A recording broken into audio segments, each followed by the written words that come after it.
This is the motto of the show Hour of the Truth. Rome never changes.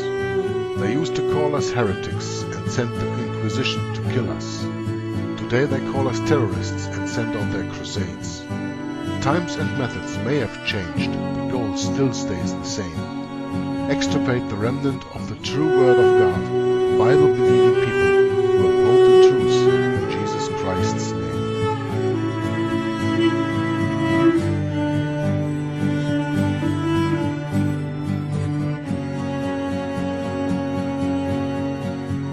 From 1203 to 1805, 50 million Christians died, suffering at the hands of Rome, 'cause they believed in Christ alone.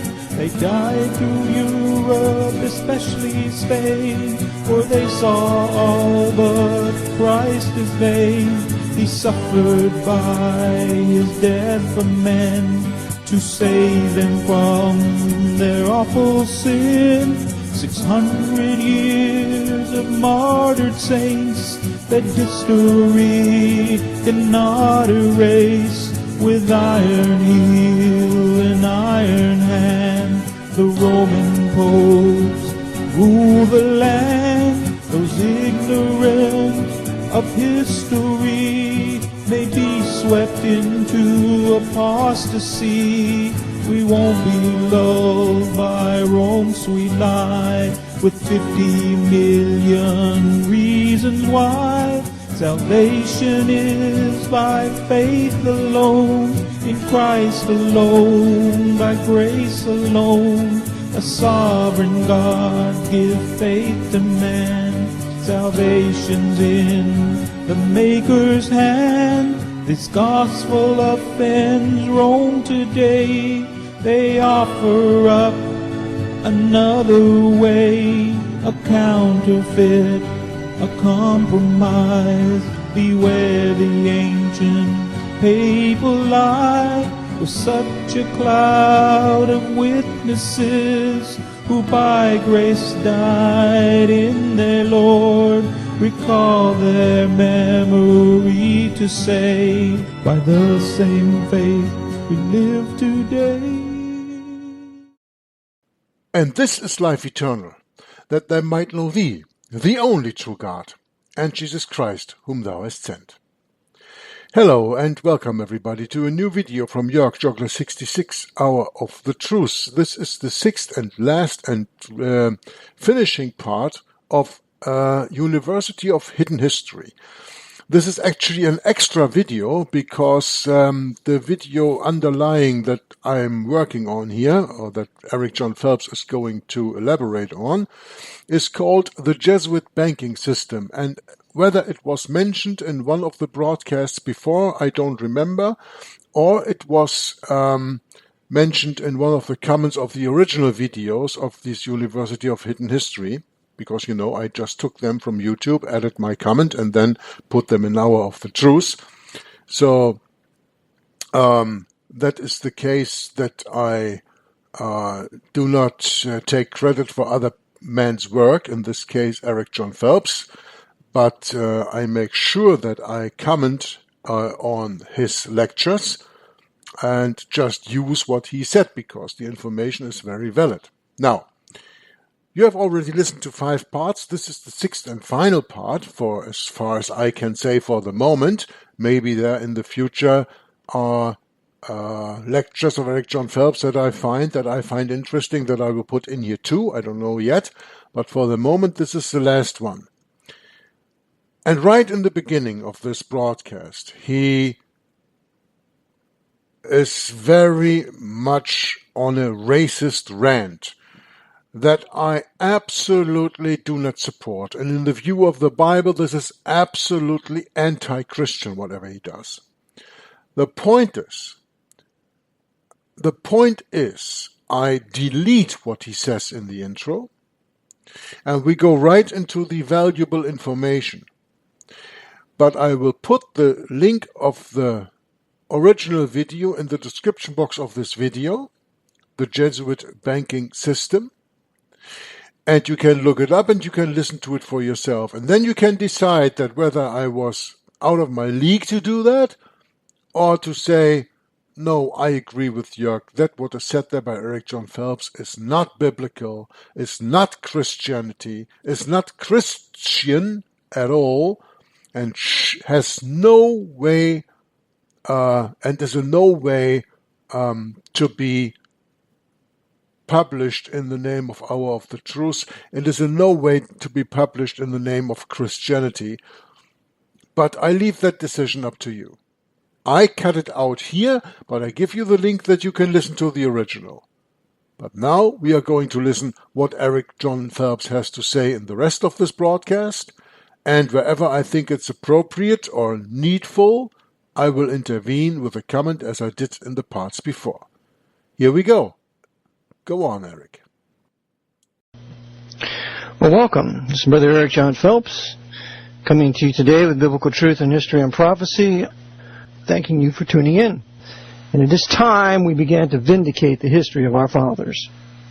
One of the ways in vindicating that history is to go after our great enemies, the Jesuit order, now ruling the Papacy and now ruling the United States of America, and having ruled the United States of America for the last at least 120 years. Thus, this is a warfare between righteous white men and wicked white men.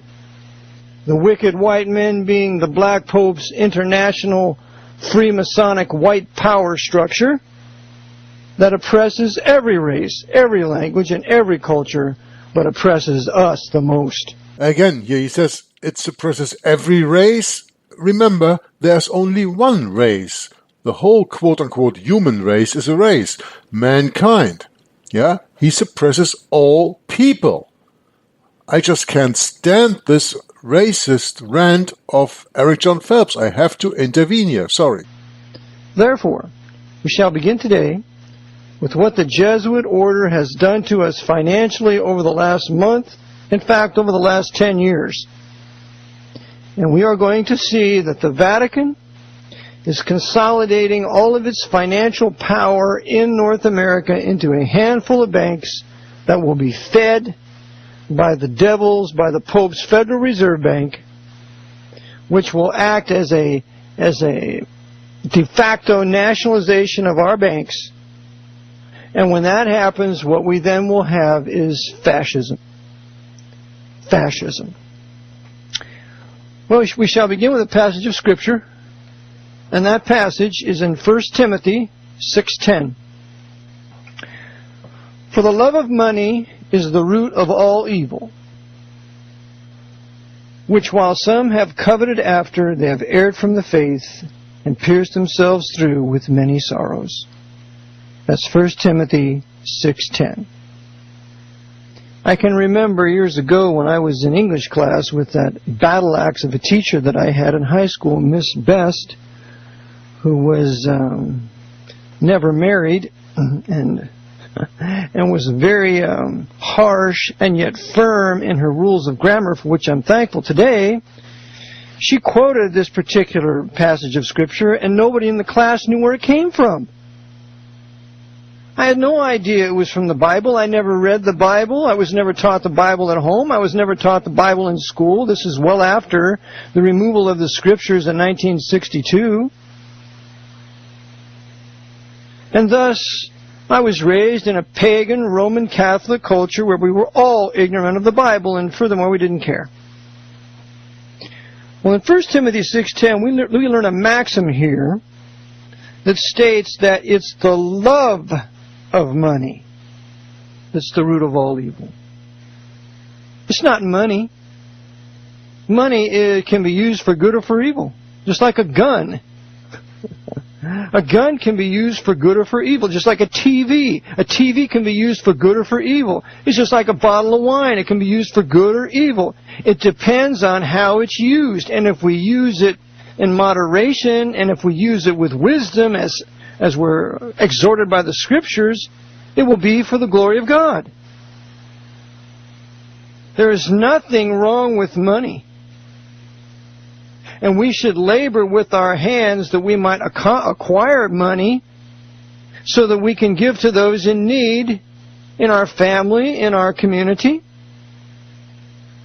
so that we don't have to be dependent upon a government to give us bogus, worthless currency or extend to us credit.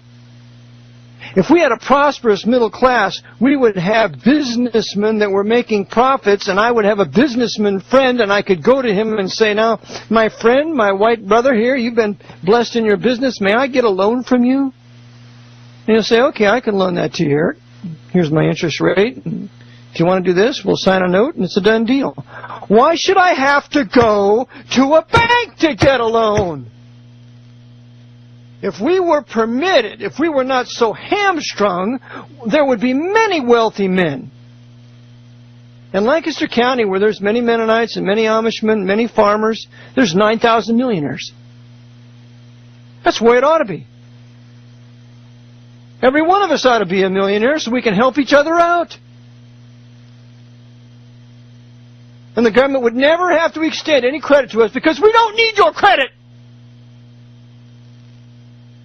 We have private wealth because we ordered our lives aright. God blessed us. We were able to make money. We were able to save it to give to those in need. Not to hoard it up like some vicious, evil pope hoarding his money in 100 banks across Europe and North America. And then that wicked sinner has the audacity when some poor little Mexican child comes up and says, oh, Holy Father, he has no shoes on. And the Pope says, oh, bless you. When he has many a cathedral with lots of gold in the shape of coins in those cathedrals, the Pope could easily take care of the poor in Mexico. But oh no! He's a vicious hoarder, a King Midas who wouldn't give anything to anybody unless it was in exchange for your soul.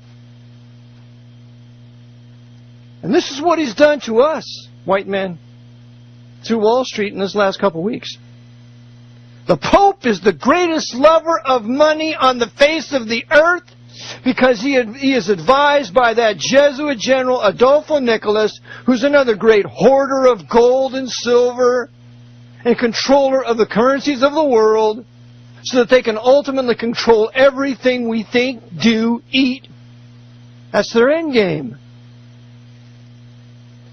So now, understanding that the papacy has a tremendous love of money, we shall turn to Wiley's fantastic 3-volume work, one of the greatest Protestant histories ever written, called The History of Protestantism, Volume 2, Chapter 8, under the chapter of the Jesuits. Page 412, quote, the soldiers of Loyola are about to go forth. Before beginning the campaign, we see their chief assembling them and pointing out the field on which their proudness is to be displayed. The nations of Christendom are in revolt. It will be theirs to subjugate them and lay them once more, bound in chains, at the feet of the papal see. They must not faint. The arms he has provided them with are amply sufficient for the arduous warfare on which he sends them. Clad in that armor and wielding it as he has been at pains to instruct them, they will expel knowledge as night chases away the day. Liberty will die wherever their foot treads, and in the ancient darkness they will be able to rear again the fallen throne of the great hierarch of Rome. But it is the service. But if the service is hard, the wages will be ample. And the saviors of that throne, as the saviors of that throne, they will be greater than it. And though meanwhile their work is to be done in great show of humility and poverty, the silver and the gold of Christendom, and I say, nay, the world, will in the end be theirs. And they will be the lords of its lands and palaces, the masters of the bodies and souls of its inhabitants. And nothing of all that the heart can desire will be withholden from them, if only they will obey him, the Jesuit general. Unquote. See, my white brethren, the Jesuits want all the gold and all the silver and all the money and all the lands and all the people and all the labor and everything under their control. That's always been their game. And that's what they've done to us Americans now through their power on Wall Street. Now let's take a look at their power on Wall Street, because this is part of the refutation I'm going to be using for a debate that I will be in with a gentleman named Ogner on next Wednesday. And he will be putting forth the proposition that the Jews run the New World Order, the Jews run the banking. I will be putting forth the proposition the Jesuit Order and the Papacy run the New World Order, and the Jesuits rule the banking. Now let's take a look and see. There's an article on the web called Cluster Stock. The title of it is Treasury Seizing Stakes in 9 Big Banks. We read, well, now we know why the heads of the 9 families were summoned to Washington today, to have capital shoved down their throats. The Treasury will be taking preferred equity stakes in 9 big banks. The WS says, despite the fact that many didn't want the money. Well, who were these banks? Now remember, it's the Federal Reserve that creates credit out of nothing. It's created $700 billion of credit out of nothing, with no collateral, and it doesn't need to. Isn't that nice? It's kind of like magic. Yeah, the Federal Reserve boys are magicians. They're financial magicians, and all of a sudden, at the stroke of a pen and at the entrance of a figure, they can create credit, and credit then, when it's used, is transmitted into wealth. Now that is priestcraft. Well, which banks are they talking about? Well, the list is as follows. Number 1, Goldman Sachs, $10 billion.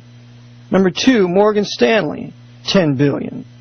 Number 3, J.P. Morgan, $25 billion. Number 4, Bank of America, $25 billion. Number 5, Citigroup, $25 billion.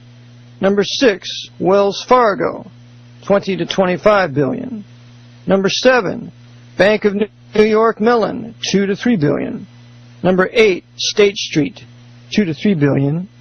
And number 9 is Merrill Lynch, remembering that Merrill Lynch is now part of Bank of America.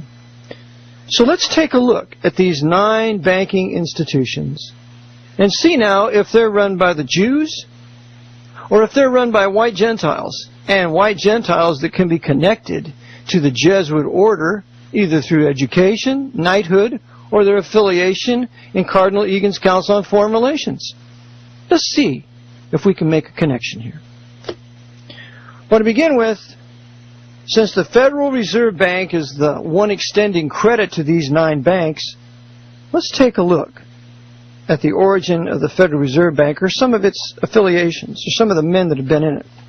Well, number 1, J. Pierpont Morgan was the super banker for North America from around 1880 to 1913 when he died. J.P. Morgan was a papal knight. J.P. Morgan was an Episcopalian. J.P. Morgan died in a hotel in Rome in a suite that was $500 a day. If J.P. Morgan wasn't busy serving the Pope, what in the name of Christ was he doing in Rome? According to Edmond Paris in his work, the Vatican Against Europe, he mentions that J.P. Morgan was the Vatican banker for America in his day. So it's out of J.P. Morgan that will come the Federal Reserve Bank. Now let's take a look at a former head of the Federal Reserve Bank. The man's name is Timothy Geithner. Timothy Geithner, that's Geithner, is the 9th president of the Federal Reserve Bank of New York. In that role, he also serves as vice chairman of the Federal Open Market Committee. In 1999, he was promoted to undersecretary of the Treasury, and he worked with Robert Rubin, who was one of the Pope's court Jews, involved in the Treasury also. In 2001, he left the Treasury to join the Council on Foreign Relations as a senior fellow in the International Economics Department. He then worked for the International Monetary Fund as a director of the Policy Development and Review Department until moving to the Fed in 2003. In 2006, he became a member of the influential Washington-based financial advisory body, the Group of 30, and the Group of 30 is controlled by the Archbishop of Washington, D.C., just as he controls the Federal Reserve Board of Governors out of Washington, D.C., which includes Ben Bernanke. That little Jew wouldn't do anything without permission from the Archbishop of Washington, D.C., and if he would ever dare cross him, that would be the end of his governorship and probably the end of his life. Remember, it's the Jesuits who are stealing all the gold and all the silver of Christendom, which includes America, according to Wiley. It's Timothy Geithner. Now, the next individual, we see Paul Volcker. Paul Volcker was the head of the Federal Reserve Board. He was a Jew, is a Jew, CFR member. He got one of his degrees at the University of Notre Dame under the tutelage of Theodore Hesburgh. Theodore Hesburgh is one of the most powerful American priests who has ever lived. He's still alive. He's a professor emeritus. He has in excess of 140 earned and honorary degrees. He's a pilot of the SR-71. He worked in the Rockefeller Foundation. He's a member of the CFR. He's a member of the World Federalists. Theodore Hesburgh is a man of power. And Paul Volcker, this tall Jew, was one of the Pope's court Jews administering the Pope's Federal Reserve Bank. And notice also here that he received a degree from Fairfield University in 1994. Fairfield University out of Connecticut is run by the Jesuits. And he also received a degree from Georgetown University in 2007. Georgetown University is run by the Jesuits. Do you see how these Federal Reserve governors are completely under the thumb and direction of the Jesuits, even though they are racial Jews, some of them? Now, let's go to another one. Herbert M. Allison. Herbert Monroe Allison was chairman, president, and CEO of TIAA-CREF from November 2002 to 2008. After a short retirement period, he accepted the position of CEO of Fannie Mae in September 2008. Previously, he had been with Merrill Lynch from 71 to 99. He served as National Finance Chairman for U.S. Senator John McCain's 2000 presidential campaign. He is on one of the advisory boards of Yale's School of Management. This guy is a big guy, and he was on the Federal Reserve Bank of New York's International Advisory Committee. The Federal Reserve Bank of New York is where the Jesuits hold all their gold. That's where our gold was transferred from Fort Knox to Federal Reserve Bank basement in New York City over a 17-year period when they stole all of our gold. But here is one we want to see. We want to look at this E. Gerald Corrigan. Now, this is very intriguing. E. Gerald Corrigan,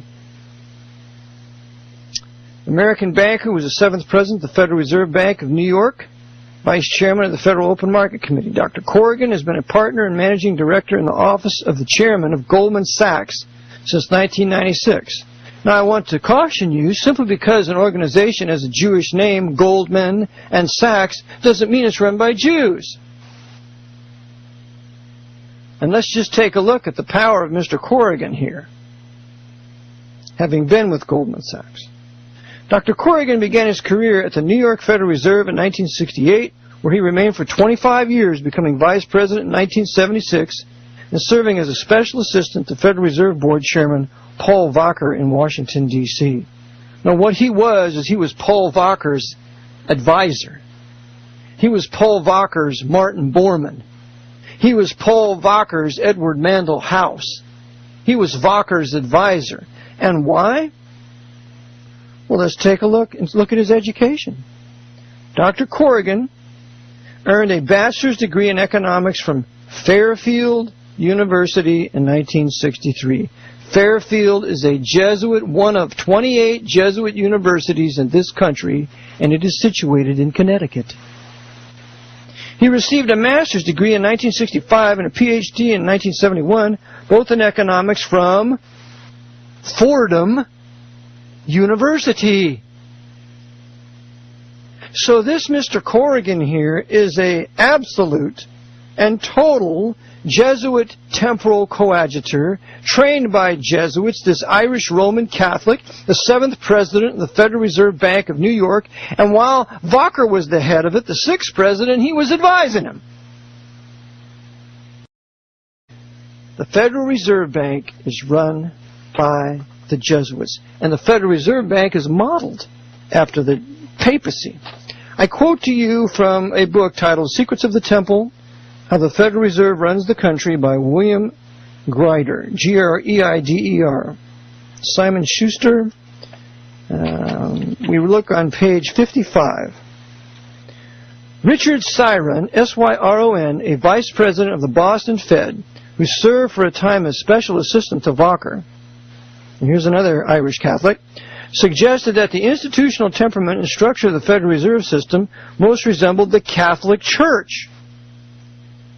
It doesn't say the synagogue of Satan. It says the Catholic Church, in which he had been raised. Quote, the system is just like the church. That is, the Federal Reserve System is just like the church. It's probably why I feel so comfortable with it. It's got a pope, the chairman, and a college of cardinals, the governors and bank presidents, and a curia, the senior staff. The equivalent of the laity is the commercial banks. If you're a naughty parishioner in the Catholic Church, you come to confession. In this system, if you're naughty, you come to the discount window for a loan. We even have different orders of religious thought, like Jesuits and Franciscans and Dominicans, only we call them pragmatists, monetarists, and neo-Keynesians, unquote. Here it is, the Federal Reserve System likened to the Catholic Church by an Irish Catholic himself who was a special assistant to Paul Walker. If we look in Avro Manhattan's work, The Vatican Billions, he also tells us that the Vatican has gold stored in the Federal Reserve Bank. Now, I'll tell you, if there were a bunch of Jews running the Federal Reserve Bank, do you think the Papacy would allow them to hold its gold if those Jews weren't subordinate to the Pope? No way! No way! If I was the Pope, I wouldn't. Anybody that holds my gold better be my servant and do what I tell him. Otherwise, you're not holding my gold. Doesn't that make sense? Okay. We see that the Federal Reserve is controlled by the Jesuits. It's modeled after the Papacy. The Federal Reserve Board, the governor of the Federal Reserve is the Pope. Now, let's take a look at these big 9 banks. We shall review these 9 banks after we come back from station identification. And they are Goldman Sachs, Morgan Stanley, Merrill Lynch, Bank of America, Citigroup, Wells Fargo, J.P. Morgan Chase, Bank of New York Mellon, and State Street Corporation. As we begin to examine these 9 big banks, that the Jesuits, in control of the Federal Reserve Bank, as well as the U.S. Congress through special individuals, have granted over $700 billion. And they're going to hold us working stiffs, as collateral for this debt, which spells slavery for us.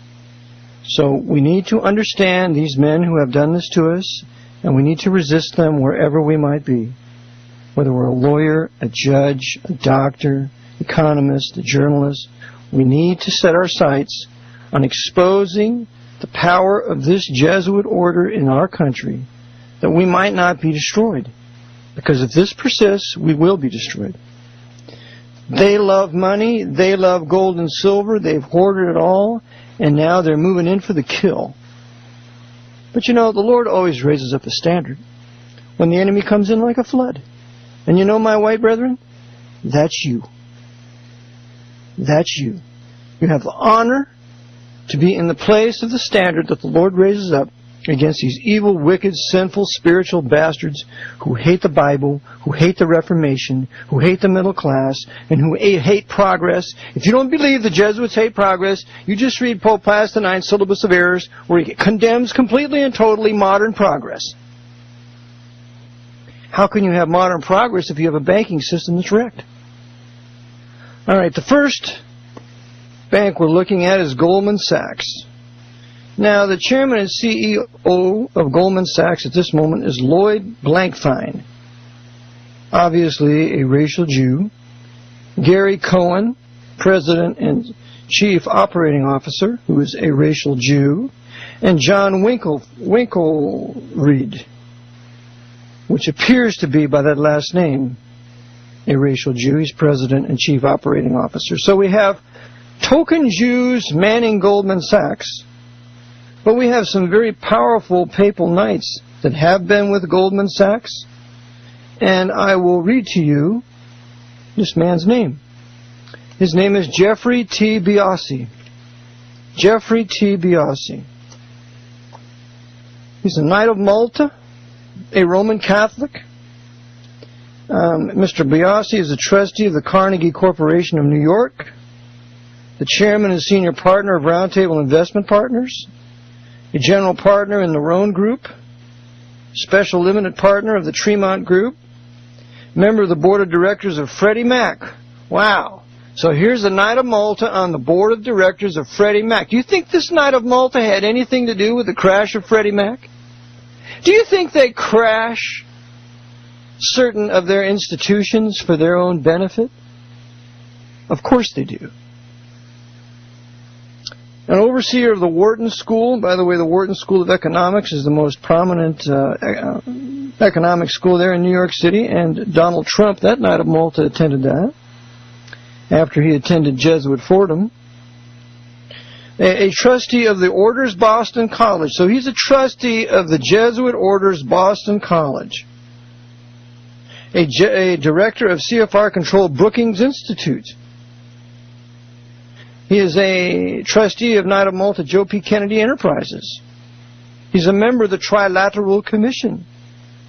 That's right, Alex Jones. Let's bring in the Knight of Malta, Jeffrey T. Biasi, as a member of the Trilateral Commission, and let's take that to Rome.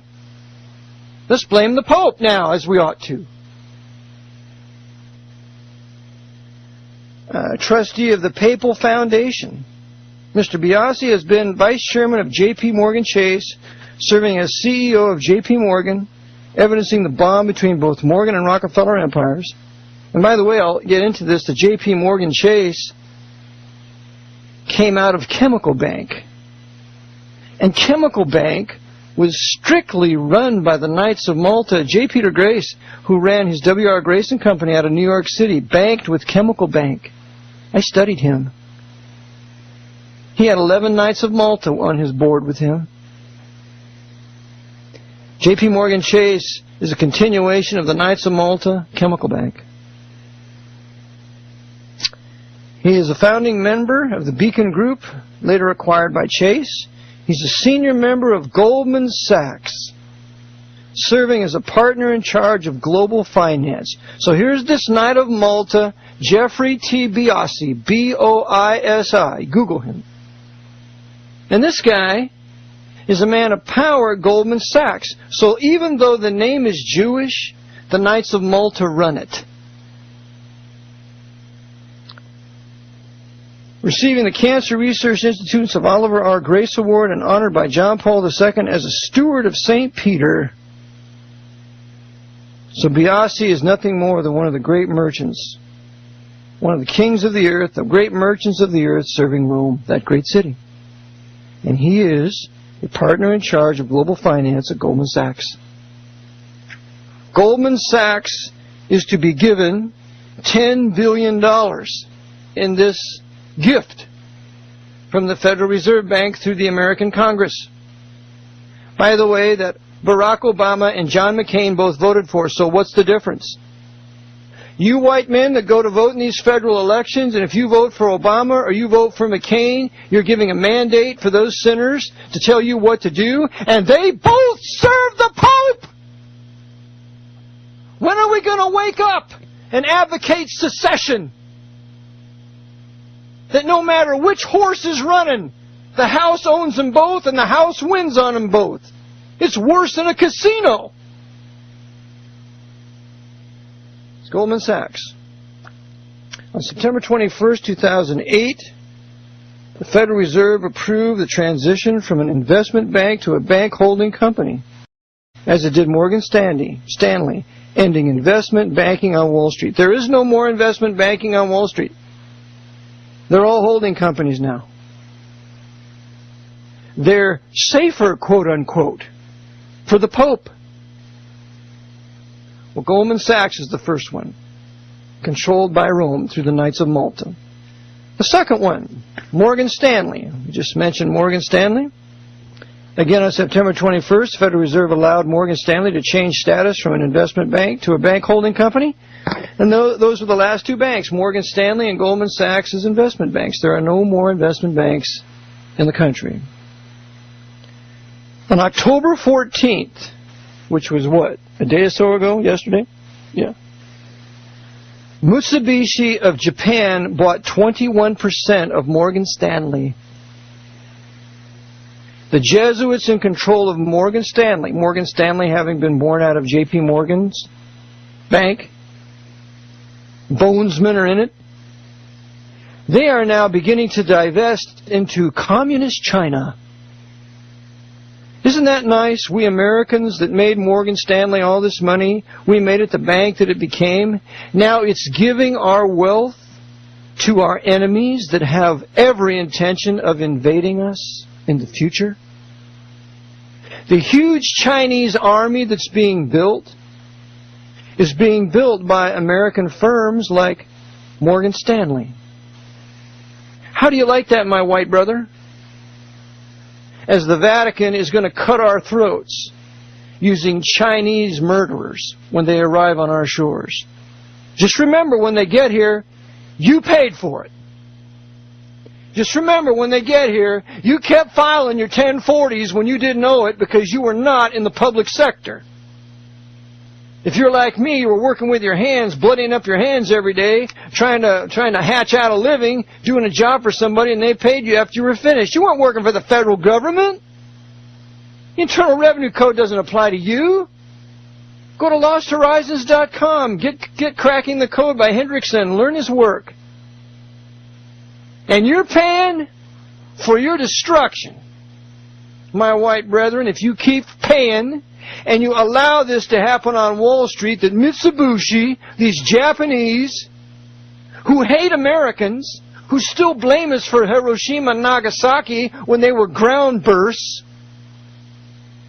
assembled by the Jesuits on the ground in Japan and then detonated with the aid of the Japanese High Command so we could be blamed for it, while Curtis LeMay's B-29s flew overhead and dropped the magnesium flash bombs laced with uranium and plutonium, while the Jesuits were on the ground flipping the switch and were shielded underneath the devices, and then when they emerged unscathed, why, they attributed their survival to a miracle of the Virgin Mary.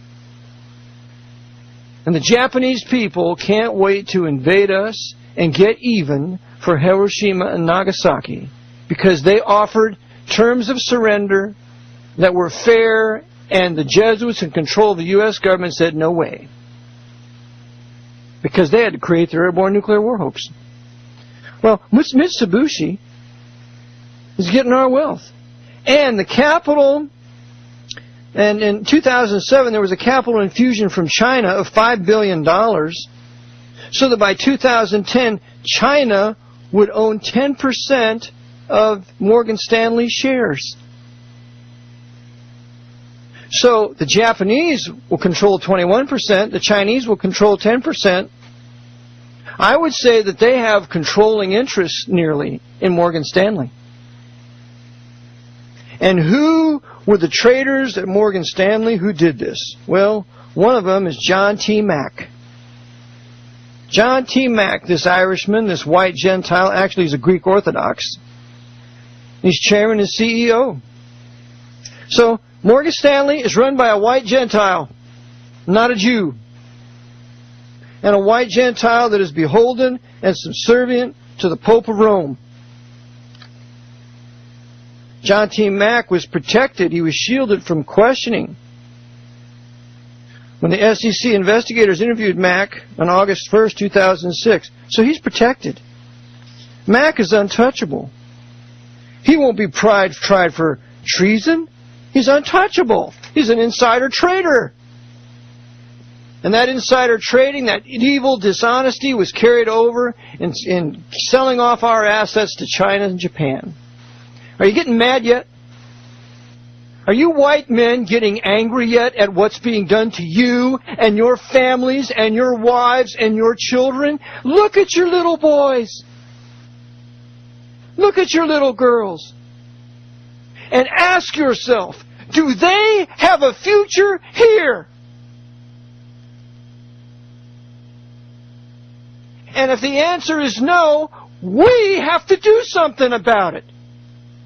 Or just go down and buy some manacles at the hardware store and put the chains on our children's ankles and tell them to get used to it.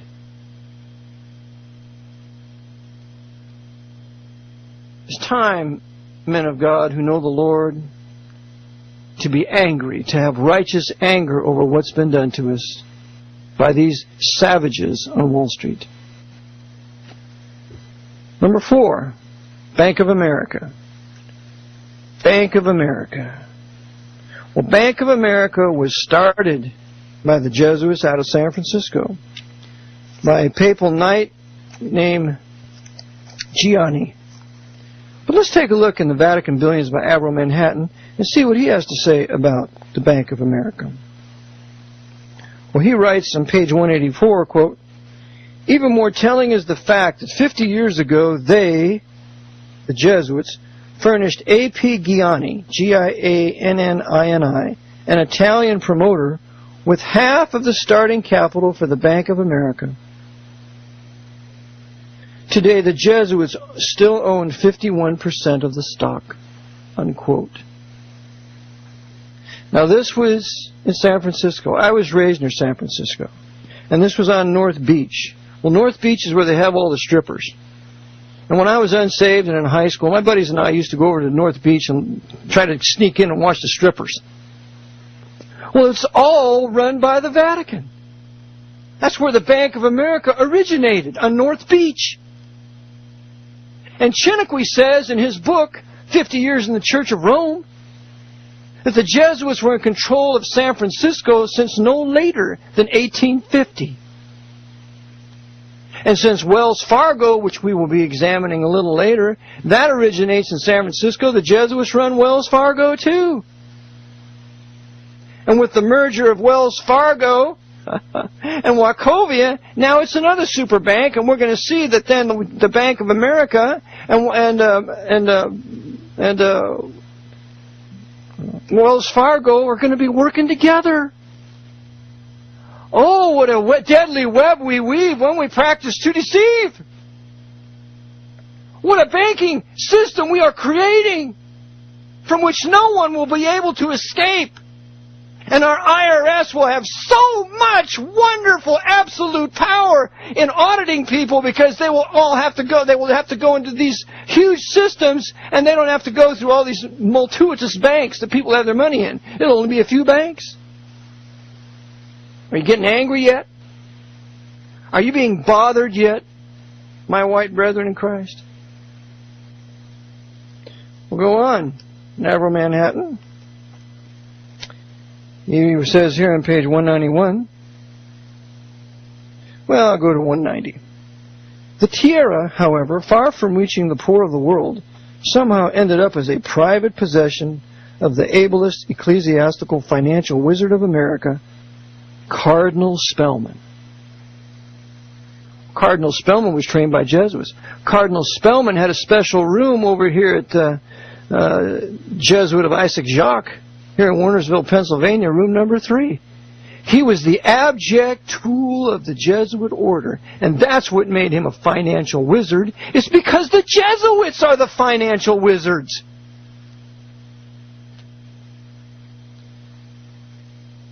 On page 191 we read, The two extremes appear to be the Jesuits and their opposites, the Palatines. The pugnacious Jesuits, about 8,000 in the U.S. alone, out of 35,000 in the order, by 1983-84, had increased their income to between $300 to $350 million, and were the controllers, even if tangentially, of the biggest bank in the world, the Bank of America, unquote. Well, the Jesuits indeed controlled the biggest bank in the world, the Bank of America. It became the biggest bank in the world by 1945. The Jesuits provided the capital for its startup and own now, I would say, over 51% of the stock. They run Bank America. And the Bank America card that we used to take, those of us who are a little older, it's now the Visa card. The Visa card is the Jesuit Bank America credit card. Welcome to Jesuit USA. And by the way, the acrostics involving Visa come out to 666, too. Well, continuing on, who's the head of the Bank of America? Why, he is a white Gentile named Kenneth D. Lewis. Kenneth D. Lewis. And Bank of America also has many, many branches. You can check it out. But I know I have working in it. There's a guy by the name of Jon Thane. Jon Thane used to be with Wachovia. Now he's a big kingpin in the Bank of America. Bank of America acquired Fleet Boston in 1999, I believe. In 2004, Fleet Boston was acquired by Bank of America. It acquired Nations Bank, and Bank of America merged into the new Bank of America in 1998. Do you see how the Jesuits are controlling all the mergers? They're consolidating all their financial power into the hands of a few banks that they control. And Jon Thane, he is now the current president of Global Banking, Securities, and Wealth Management of Bank of America. He was also last chairman and chief executive officer of Merrill Lynch, remembering that Bank of America purchased Merrill Lynch. And what's Jon Thane's salary? Well, you'll like this. $83 million for Federal Reserve notes. Previously, Mr. Thane held management positions at the New York Stock Exchange, CEO. This papal knight, this Roman Catholic, was the CEO of the New York Stock Exchange. And Goldman Sachs, president, chief operating officer, chief financial officer. He amassed 300 million Federal Reserve notes in Goldman stock. It was widely believed that Mr. Thane was also a front runner to head Citigroup. Merrill Lynch and Citigroup sought new leaders. He is also a member of the Federal Reserve Bank of New York's International Accounts Advisory Committee. Don't tell me the Jews run the Federal Reserve Bank when this papal knight, Jon Thane, is on its advisory board. Jon Thane graduated from Yale University. He grew up in Antioch, Illinois, earned a bachelor's degree in electrical engineering from MIT, MBA from Harvard Business School. Jon Thane is a slave of the Pope. And he's also a member of the board of the National Urban League, which is the Pope's design to give preferential treatment to the blacks in the country. And I have a picture in my book of the head of the Urban League standing with Cardinal Spellman and Jesuit John Lafarge. You see, the Jesuits just use the blacks. They don't want to have it better. They're just using them to wreck the white race. And so this guy is a member of that same Urban League. Jon Thane. Kenneth D. Lewis. Kenneth D. Lewis, another papal knight, head of Bank of America. These are Jesuit men of power. And the founder of Bank of America is A.P. Gianni, an Italian Roman Catholic who you need to check out. Amato Gianni. And remember also the Bank of America purchased Countrywide. Countrywide Mortgage. Countrywide Financial. And Countrywide Financial, I maintain, was deliberately crashed so that it could be purchased for pennies on the dollar by Bank of America. Why do you think Countrywide Mortgage extended loans, mortgages to blacks and Mexican Roman Catholics who couldn't pay the mortgage? They weren't doing it to be nice. They were doing it to justify the bankruptcy or the coming bankruptcy of Countrywide, so rather than let it go bankrupt, Bank of America could buy it for pennies. That's just what the Jesuits do. We need to learn their designs. Well, that's Bank of America. So we've covered Goldman Sachs, we've covered Bank of America, we've covered Morgan Stanley, we've covered the Federal Reserve. We will continue tomorrow with the 4 banks yet to be covered. I'm sure you will be intrigued. But some of these men in the banks have actually been trained by Jesuits at their institutions and run it for the Jesuit order.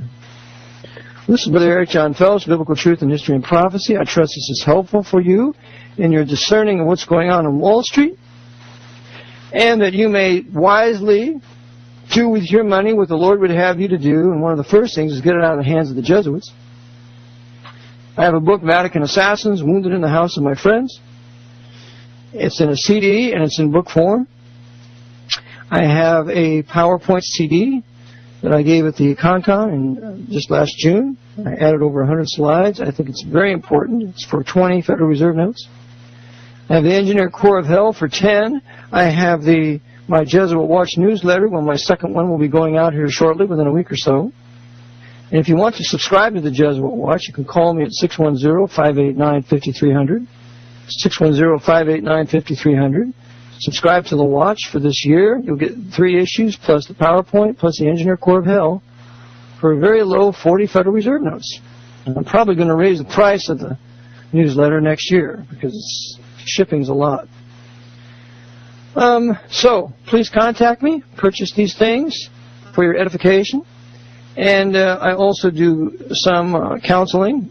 My price is $50, 50 Federal Reserve notes per half an hour. You may call me at 610-589-5300, and I would be happy to give you the history of the Jesuits and so on. Now I request, and if you also, you may go to biblio.com and order my book. Just go to Biblio. You can order it with PayPal, or go to AV1611reformation.com and order it there. Well, welcome, Brother Eric Jon Phelps, coming to you today, this beautiful Thursday, this really Indian summer day here in Pennsylvania, on October 16th, 2008. And this will be the second part of what I am calling the Great Jesuit Financing of Wall Street, and its breakdown to 9 banks, and the control or the help or coming to the aid or gifting to these banks by the Jesuit orders, the Black Pope's Federal Reserve Bank. Now that's a novel thought here in the midst of many conspiracy theorists. I'm not going to use that word. The conspiracy historians, that it is the Jesuit order and the Black Pope that controls the Pope's Federal Reserve Bank of New York City, not the Jews. It is not Jew York. It is Jesuit York. And so the great decision that we Americans will have to make in the very near future is, did the Jews cause this great financial meltdown in Wall Street, or was it the Jesuit order? And that choice will determine our nation's destiny. That one choice right there.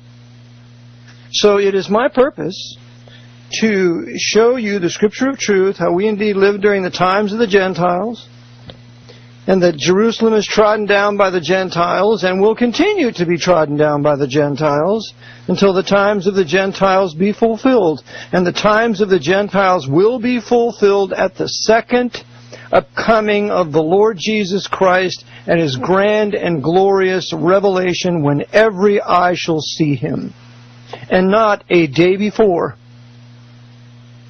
Thus, we are in the times of the Gentiles, pursuant to Luke chapter 21, verse 24. And thus, Gentiles rule the world's governments. Gentiles rule the world's finances. Gentiles rule the world's academia.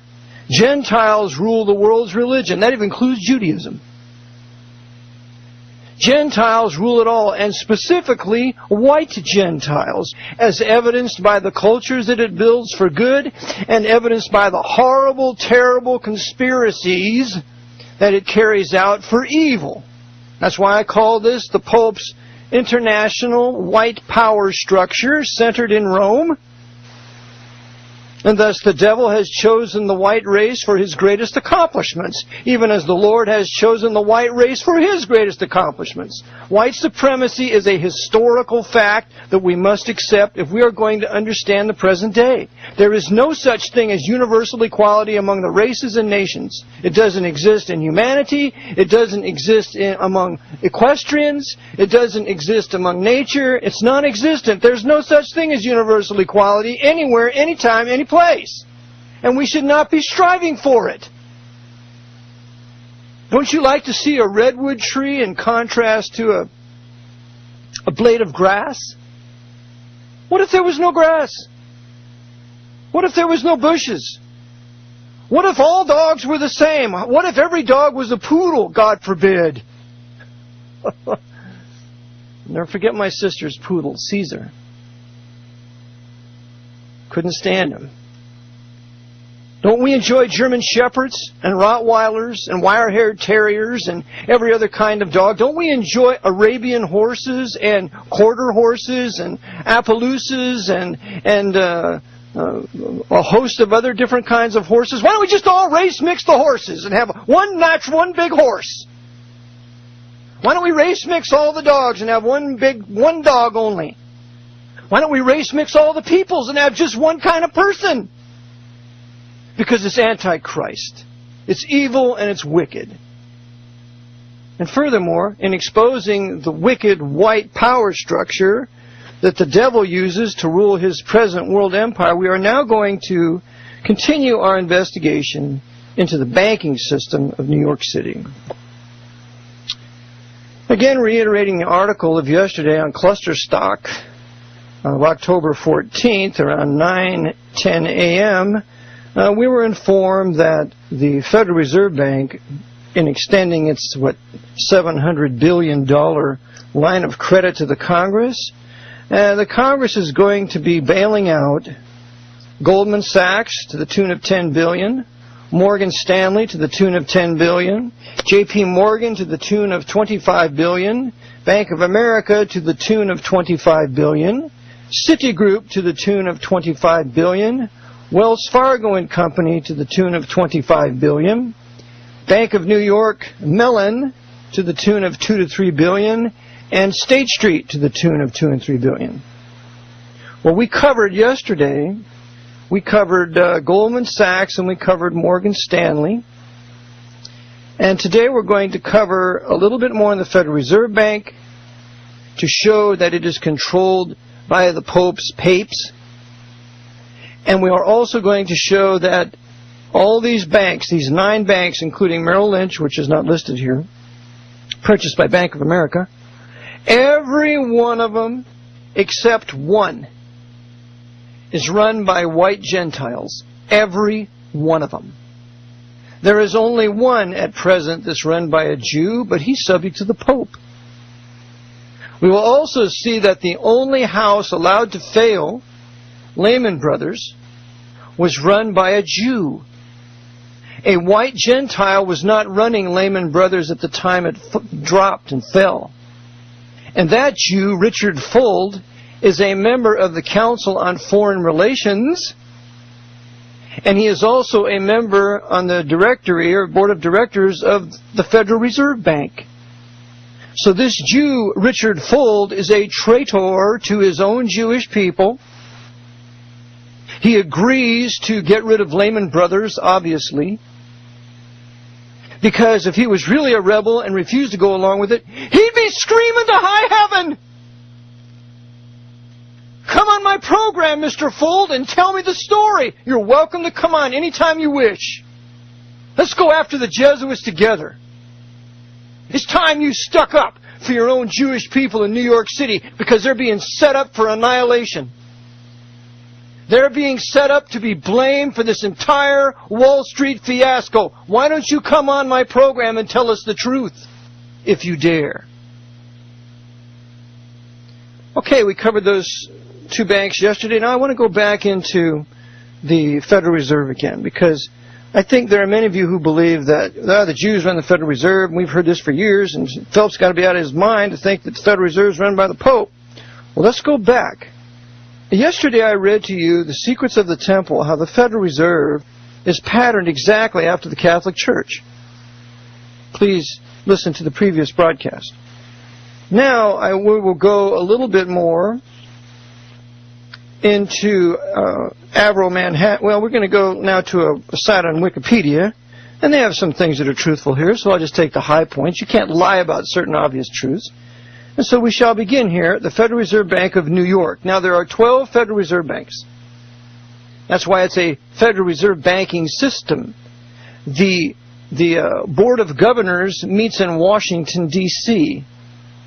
It is not one of the 12 Federal Reserve Banks. That's where the centralization of power is in Washington, D.C., of course, because that's where the Jesuits ruled the capital from Georgetown University and Catholic University of America.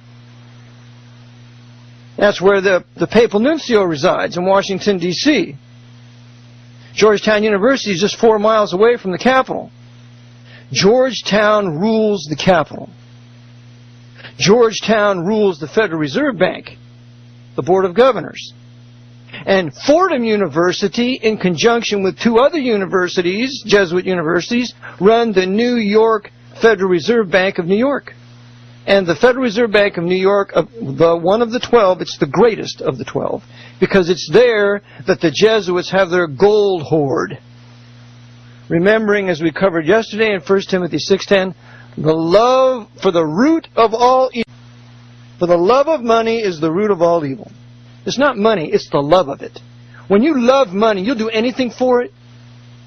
Then you're an unsaved, wicked sinner doomed for hell. And that's what these wicked, unsaved Jesuit sinners doomed for hell are doing. They'll do anything for money, and they'll steal everything they can get their hands on. And they've done it to our wealth here in America. So it's time we woke up, white men, for whom the broadcast is for. Again, this is a point where I do not agree with Eric Jon Phelps. This video, this lecture, is not only for white men. This lecture is for all people who are seeking the truth. This video is for all people who are Christians and who worship the Father in spirit and in truth, and who acknowledge Jesus Christ as the Son of God, not God the Son. True Christians to understand how the things in the world are running, and who is running the things in this world? The devil, the God of this world, and his vicar, as he calls himself, the Vicarius Filii Dei, the substitute of the Son of God. That's what he makes himself. He makes himself God in this earth, the God of this earth, Satan. Not Yahweh, not the true biblical Jesus Christ, but the representative of the devil here on earth, the Pope. And we can discuss whether the white Pope or the black Pope, but as Eric says, the black Pope controls the white Pope, so in that object it's the black Pope. And the figurehead for the outside people is the white Pope. But this broadcast is for everyone who seeks the truth and for all Christians, no matter the color of the skin, color of the eyes, color of the hair, it doesn't matter, because you all are from the mankind family. I had to say this once again, but back to Eric. And realize the Jesuit order, those wicked white Gentiles, have taken our wealth from us. Well, now, Federal Reserve Bank of New York is the most important of the 12 Federal Reserve Banks of the United States. It is located at 33 Liberty Street, New York, New York, with a secondary office in Buffalo, New York. Does that ring a bell with any of you? I remember when I was passing through Lower New York, and I stopped by a Catholic church to visit it, because one of the things I do is I go in every Catholic church I can see, and I check out all the symbolisms. I check out its design. I see if the Jesuits are involved. You know, I check out the Vatican Empire. The churches are not churches. They're ambassador suites, for lack of a better term. So as I check out the empire, I check out their various hotels. Well, I talked to one priest in there, and we got to talking about the Jesuits, and he said the Jesuits are very powerful in Buffalo. So I went and checked it out. And lo and behold, I found that there is a college in Buffalo by the name of Canisius College, named after a famous German Jesuit. So now in the Federal Reserve Bank of New York City, it's not only under the aegis of Fordham University in the Bronx, but it is also near and in the same region of the Jesuit Canisius College, of which Hillary Clinton has spoken at many times. Continuing. It is responsible for the 2nd District of the Federal Reserve System, which encompasses New York State, the 12 northern counties of New Jersey, Fairfield County in Connecticut. Why would they add Fairfield County in Connecticut? Isn't that a little bit out of the way? Well, it just so happens there's a Jesuit university in Connecticut, in Fairfield County, called Fairfield University. Is this beginning to make sense to you now? A little bit? So, the district, the 2nd District of the Federal Reserve System, of which the Federal Reserve Bank of New York is the head, in that district there are 3 Jesuit universities. And those Jesuits, you can know, are educating the young who are going through their universities to ultimately man the Federal Reserve Bank, and we will see them in a few minutes. Remember, the Jesuit universities are the military fortresses from which they conquer a country in which they're situated. Continuing on. The New York Fed was opened for business on November 16, 1914, under the leadership of Benjamin Strong, Jr., who was previously president of the Bankers Trust Company. He led the bank until his death in 1928. The bank grew rapidly during the early years, necessitating the need for a new home. 33 Liberty Street. And by the way, we'll get back to Benjamin Strong in a minute. A public competition for design of the building, and they said the bank was moved to its current location in 1928. 1 year before the stock market crash, 1 year after the creation of the American langue, the American tongue of the Sovereign Military Order of Malta. So Archbishop Patrick Cardinal Hayes of New York City creates the Knights of Malta here in America in 1927. 1928, the Federal Reserve Banks moved to the heart of New York City on Liberty Street. 1929 comes the crash, thanks to Roman Catholic Knight of Malta Joe Kennedy, one of the 3 Irish short sellers. You see how the Vatican so cleverly and cunningly sets its trap and then springs it, and nobody knows who sprung it? Continuing, the Federal Reserve Bank of New York maintains a vault that lies 86 feet below sea level, resting on Manhattan bedrock. By 1927, the vault contained 10% of the world's official gold reserves. By 1927, 10%? Currently, it is reputed the largest gold repository in the world, though this cannot be confirmed as Swiss banks do not report their gold stocks, and holds approximately 5,000 metric tons of gold bullion. That's $160 billion as of March 2008, more than Fort Knox. Well, all the gold has been taken out of Fort Knox over a 17-year period, and it has been transferred into the basement of the Federal Reserve Bank.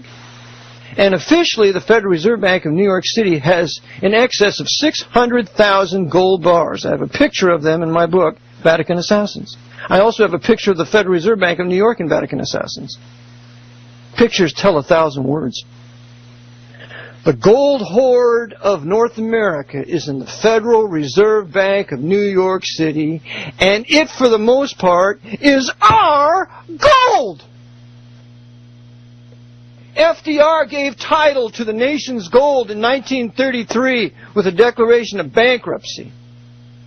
That dirty Freemason, apostate Protestant sinner. And it wasn't long after World War II, when the Jesuits started moving it out of Fort Knox right into their Federal Reserve Bank in New York City. And Dr. Peter Beater exposed this in around the 1970s, how Fort Knox had been robbed, how there was only junk gold in it, and it was all covered up. You need to get some of Dr. Peter Beater's audio letters concerning Fort Knox. And Dr. Peter Beater was a Roman Catholic who blew the whistle.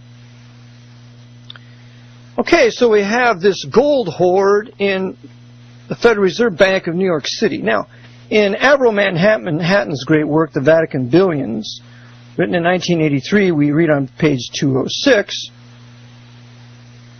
Well, we'll read a couple of verses before here, lines before. Similar concerns in which the Vatican's millions were invested and reinvested existed practically all over Europe. We have already glanced at the industrial, commercial, and financial concerns with global ramifications. The Vatican, as we have already reiterated, has large investments with the Rothschilds of Britain. Who runs who? The Rothschilds of Britain or the Vatican? France and America.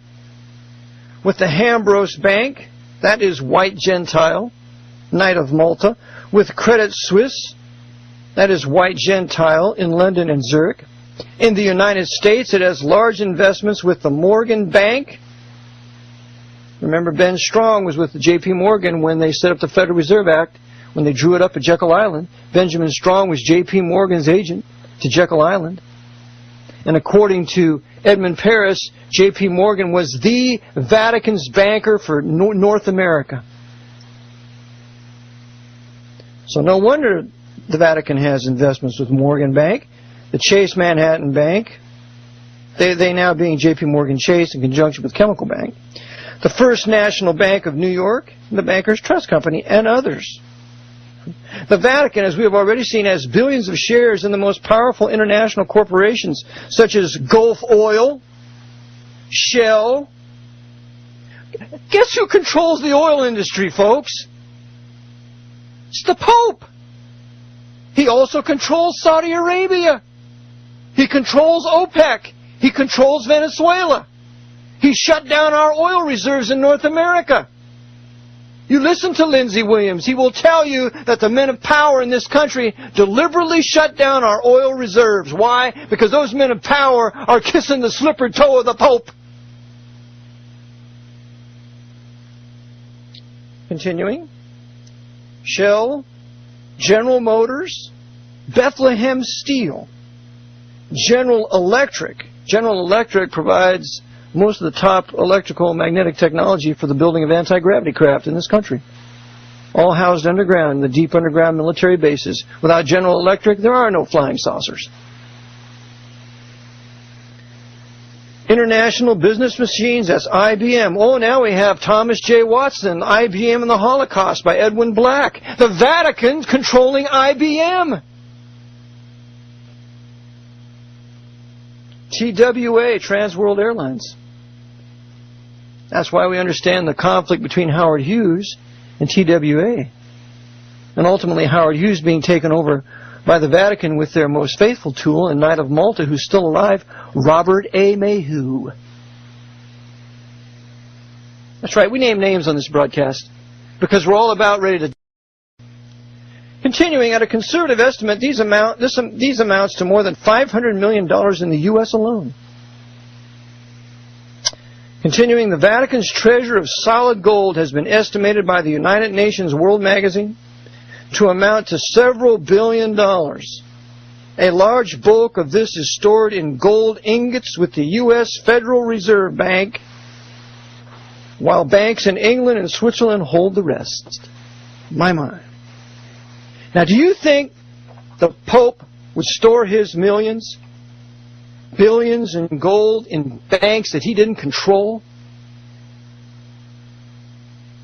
Do you think that he would allow accursed Jews that the Vatican has murdered for the last 1,500 years, that were his enemies? Do you think he would allow them to hold his gold?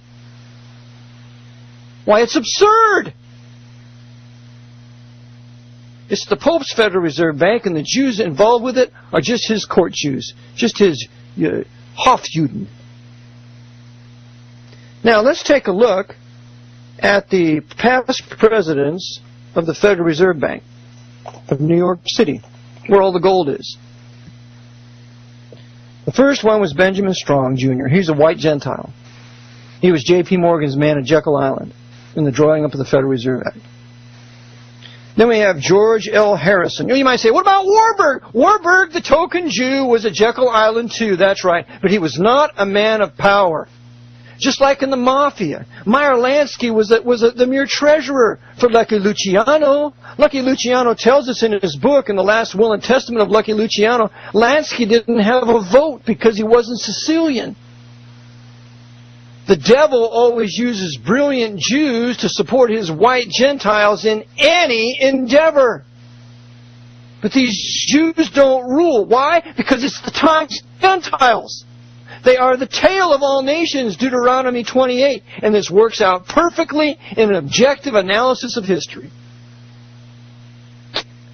Benjamin Strong. Number 2, George I. Harrison, 1928 to 1940. Another white Gentile.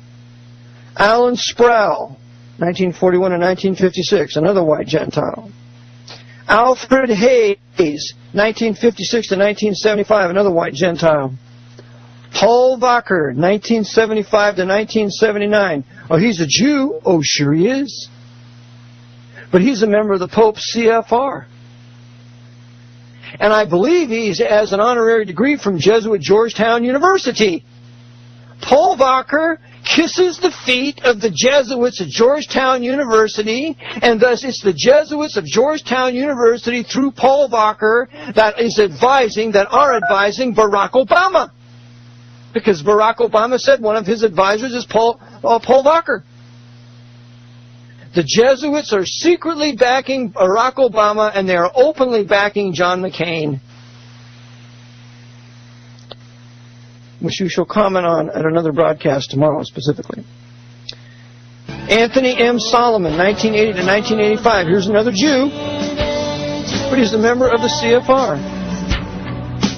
Brother Eric shall be back. I just heard the introduction here, and shall return after station identification. Brother Eric Jon Phelps, Biblical Truth in History and Prophecy. We left off with naming the past presidents of the New York branch of the Federal Reserve Bank. Benjamin Strong Jr., George I. Harrison, Alan Sproul, Alfred Hayes, the 2 token Jews, Paul Wacker, Anthony M. Solomon, and now we get to 3 most significant white Gentiles. Gerald E. Corrigan.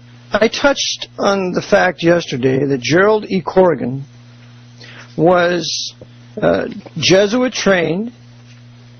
He was Jesuit trained and at Fairfield University in Connecticut, which is part of the 2nd District of the Federal Reserve, of which the New York Federal Reserve Bank oversees. He also got his Ph.D. in economics in 1971 from Fordham, from the Jesuits at Fordham. Just like G. Gordon Liddy went to Fordham University. That wonderful man. That killer of Officer Tippett in Dallas. Okay, so now this Jesuit temporal coadjutor, E. Gerald Corrigan, was the 7th president of the New York Federal Reserve Bank, protecting the Pope's gold for him, and I would imagine that he is also a Knight of Malta. Now here's another guy after him, William J. McDonough. He's the 8th president. What about him? I have him in my book. Well, he got his master's degree from Georgetown University from the Jesuits. And he got his bachelor's degree from the Jesuits at their Holy Cross in Worcester, Massachusetts. Jesuit trained to the hilt. He is also a Knight of Malta. He is also on the board of directors for the Bank of International Settlements. That World Bank, essentially. And he is also a director on the Council on Foreign Relations, through which the Pope rules the country. And he is also a member of the Group of 30, which is probably the world's top 30 bankers.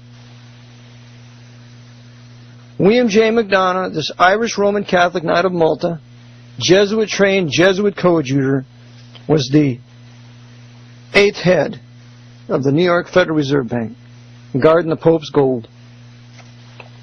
Now, I want to go back a little bit and talk about a man that very few of us have read anything about. During the days of Benjamin Strong, when he was the first Federal Reserve chairman, the first Federal Reserve president of the New York branch, there was a very powerful Irish Roman Catholic, Irish American, we have to hyphenate these words, I'm sorry. We got African American, every other kind of American, we're going to call them Irish American too, so everybody knows they're white. And this guy's name is Thomas Fortune Ryan, and you can read about him in a book called Real Lace, America's Irish Rich by Stephen Birmingham.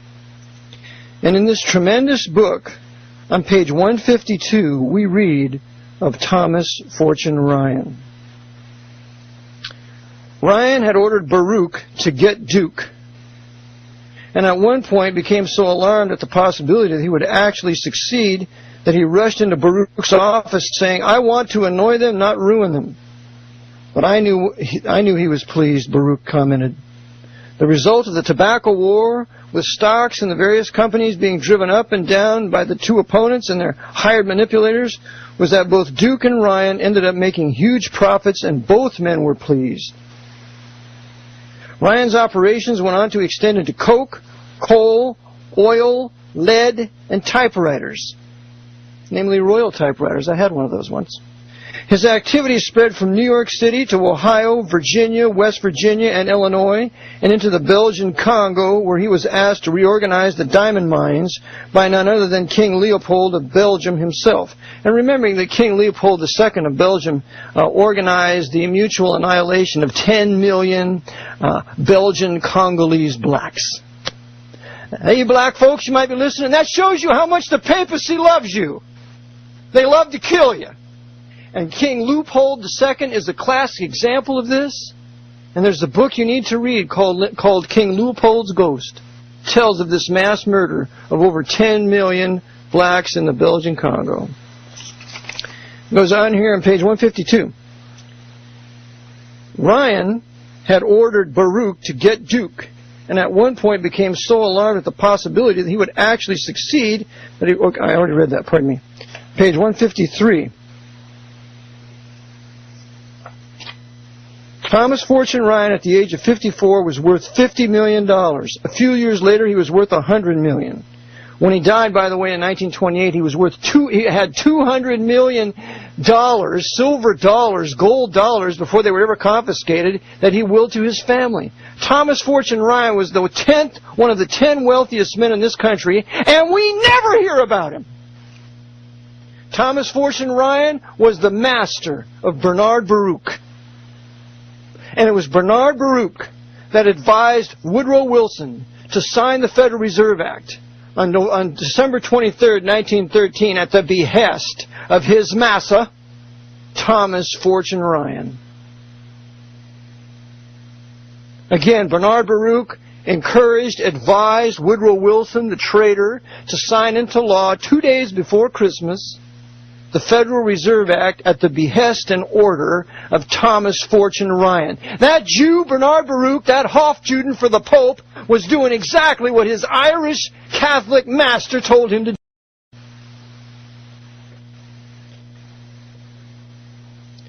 So that's real ace. Now, we've touched Bernard Baruch, Corrigan. Now that's the portion I have today on the Federal Reserve Bank. The Federal Reserve Bank is run by the Pope for the benefit of the Pope to restore his New World Order, which is nothing more than a reversion back to the Pope's Dark Ages, in the words of Aleister Crowley, that he was for a feudal government run by initiated nobles. And that's exactly what we have now. The New World Order is the Pope's Dark Ages restored, overseen and run by high-level Freemasons, Knights of Malta, and any other order, the Constantinian Order, the Knights of St. Grady, all by initiated nobles. And those of us that were not in the club were nothing. As much as I can't stand the filthy mouth of George Carlin and all the profanity that he used, that summation that he gave that one night was absolutely right on target. He could have only improved it if he would have said, and they are the Pope's Roman hierarchy overseen by the Jesuit order. But that would have got him killed within 24 hours. Yes, Eric, and the question must be allowed to ask, when you say that, why are you still alive?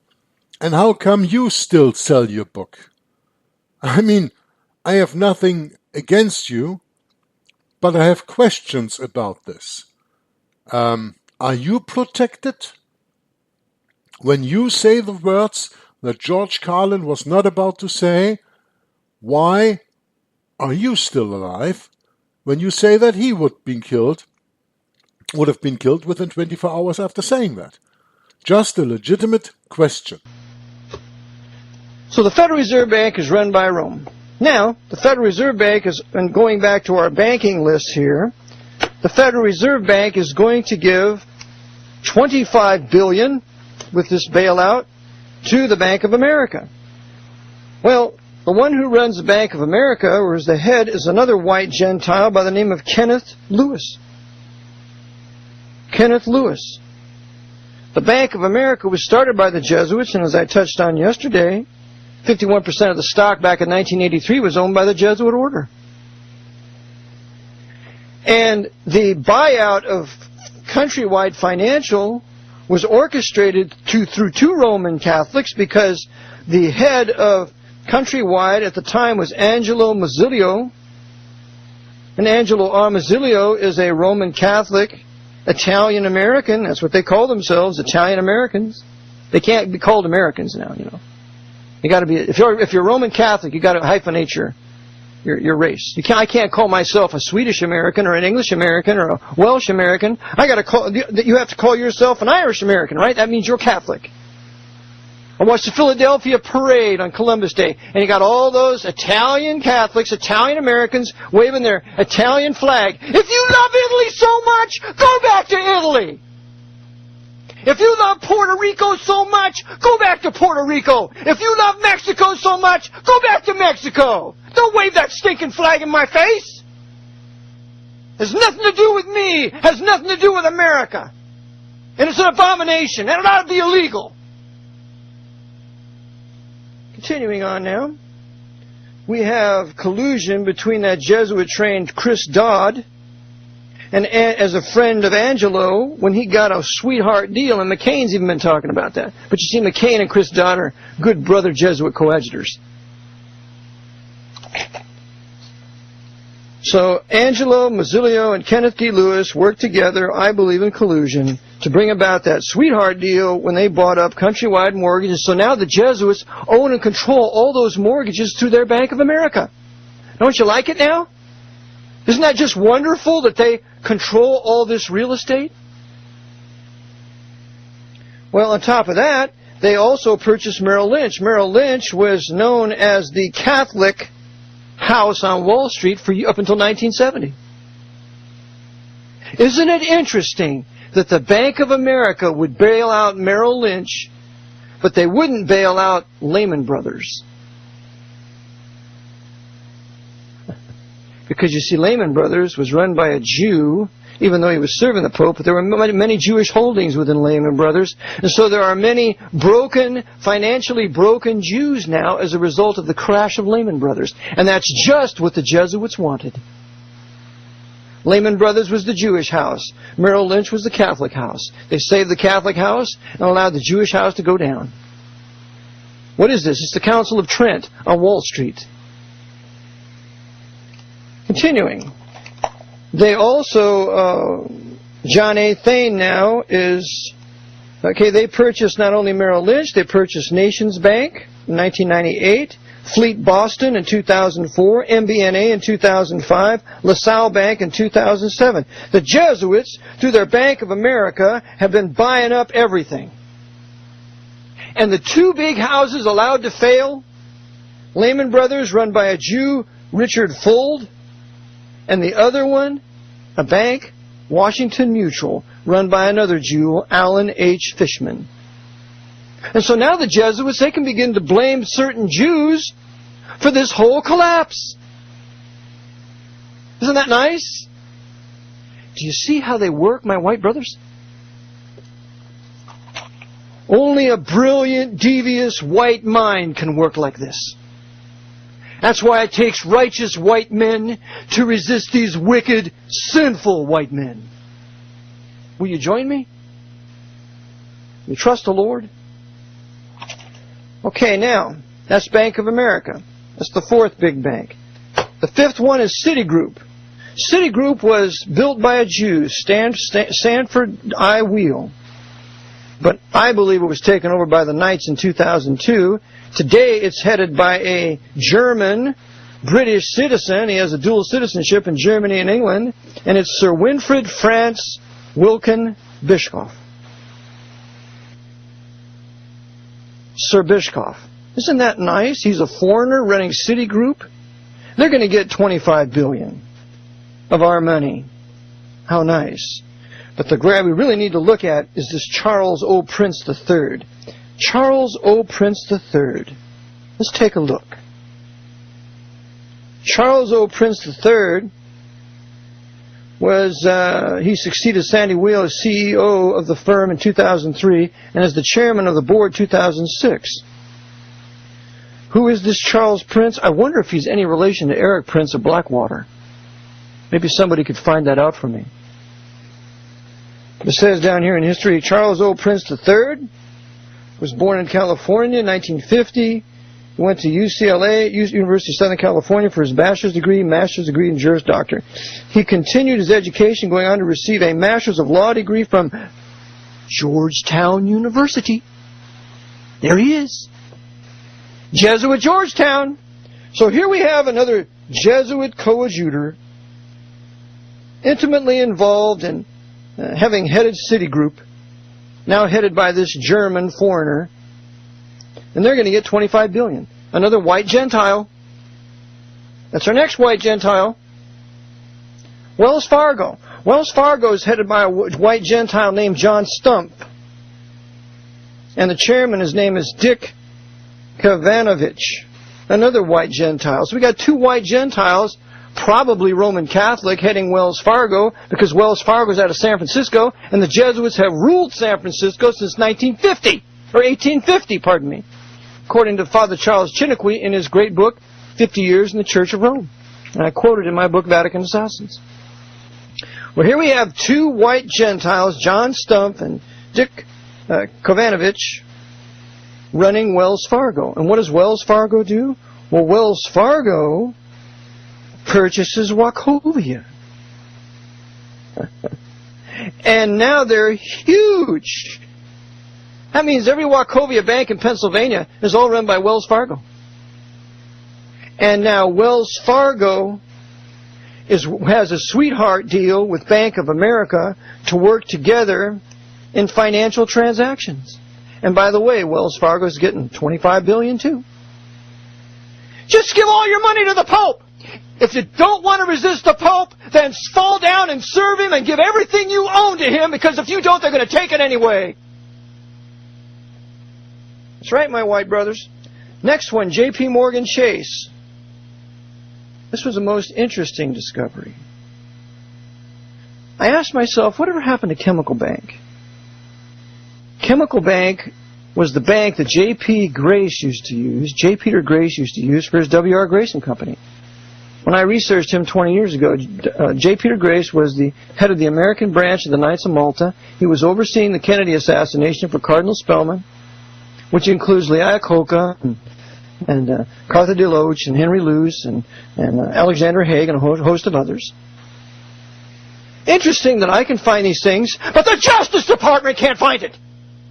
That tells you who controls justice in this country. So what happened to Chemical Bank? By the way, the head of J.P. Morgan Chase today is James Dimon, and he is CEO, another white Gentile. Well, what happens?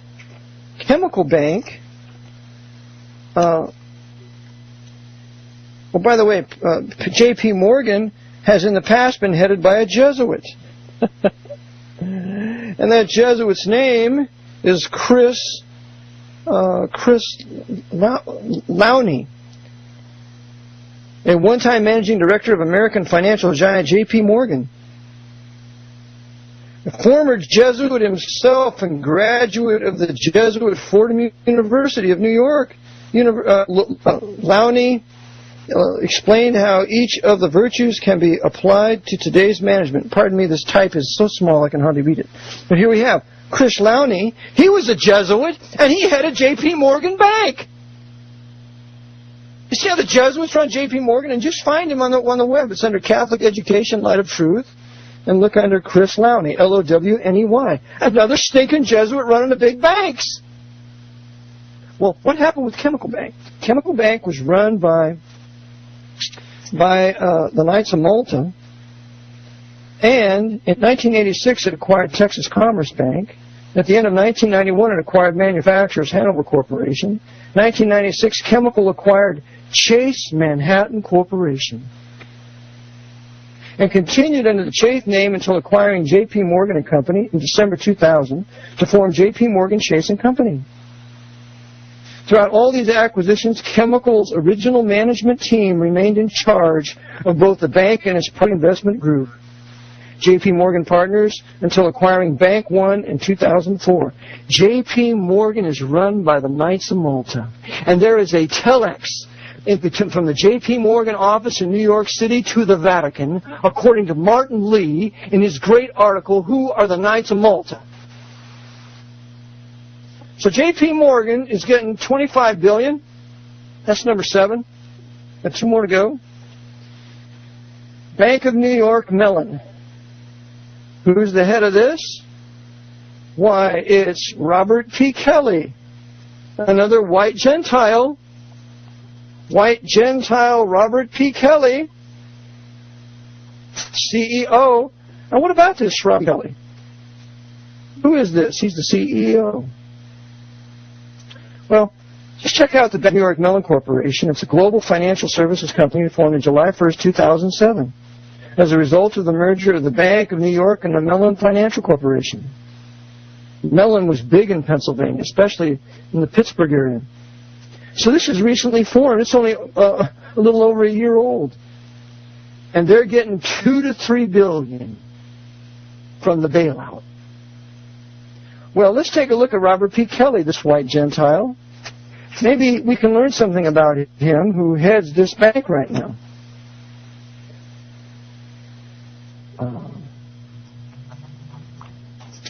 Robert Kelly, Bob P. Kelly, born in 1954, CEO of the Bank of New York Mellon.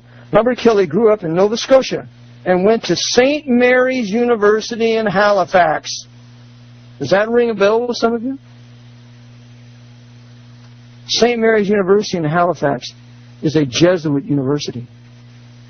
Do you know who contributed millions of dollars to that university? And Lewis Mortimer Bloomfield. Bernard Bloomfield and Lewis Mortimer Bloomfield. 2 Jews, racial Jews, who converted to Catholicism, became Knights of Malta. They financed that Jesuit institution, and they also were financing the Pope's David Ben-Gurion in Israel, in the Pope's Latin Kingdom of Jerusalem. All of this at St. Mary's University in Nova Scotia, Halifax. After getting an MBA in Cass Business School, he spent 19 years in Toronto Dominion Bank. He joined First Union as Chief Financial Officer in 2000, played a key role in its merger with Wachovia. So here now the Jesuits merging First Union with Wachovia, and then they're going to merge Wachovia with Wells Fargo. And Bill O'Reilly isn't telling us about this on Fox News, is he? Nor is Keith Olbermann, those sinners. Or Chris Matthews, that Jesuit. He then moved to Mellon Financial in February 2006 and sold to the Bank of New York within a year. He was the CEO of the new merged entity. This is the Jesuit, Robert Kelly, who is the CEO of the Bank of New York Mellon, another white Gentile. Number 9, State Street Corporation. They're getting $2 to $3 billion. Who's the CEO? Ronald Logue, L-O-G-U-E, another white Gentile. And what can we find out about Ronald Logue, L-O-G-U-E, the CEO and chairman of State Street Corporation? Well, if we go to Wikipedia, even they'll tell us that Ronald Logue was trained by Jesuits at one of their colleges. And the college that he was trained at was Boston College.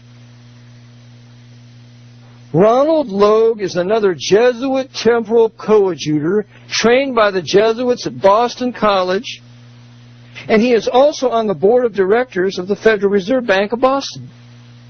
In fact, there is a Federal Reserve Bank of Boston, Federal Reserve Bank of New York City, Federal Reserve Bank of St. Louis, Federal Reserve Bank of San Francisco, every one of them Jesuit cities with Jesuit universities. Federal Reserve Bank of Chicago, Federal Reserve Bank of New Orleans, all with Jesuit universities in those cities.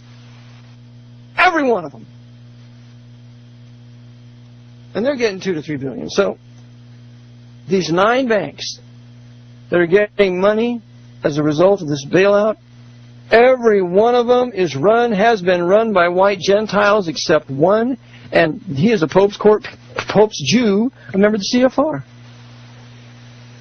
So let's dispel this nonsense that the Jews run the banking system on New York and Wall Street. Wall Street is the Pope's. It belongs to his Knights of Malta, high-level Freemasons, overseen by the Archbishop of New York, that same sinner who brought down the World Trade Center on 9/11. That same sinner who has orchestrated this financial crash so that they can nationalize our banks, and the government controlled by the Pope can control every one of our assets, real and personal. This is Brother Eric Jon Phelps, Biblical Truth and History and Prophecy, thanking you for tuning in today. I trust this was informative.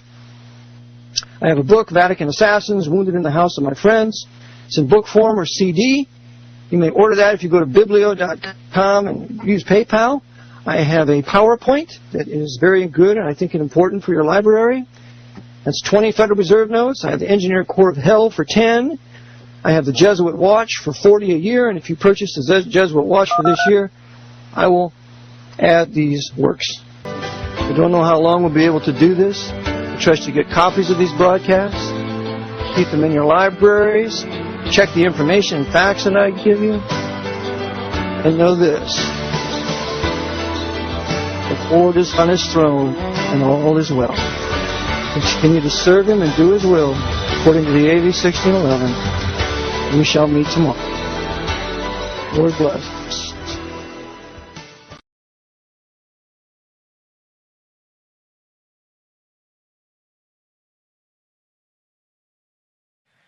We gather today on the eve of a historic anniversary to celebrate what happened here in this very hall 70 years ago, when the United Nations declared to the modern world an ancient truth that the Jewish people have a natural, irrevocable right to an independent state in their ancestral and eternal homeland.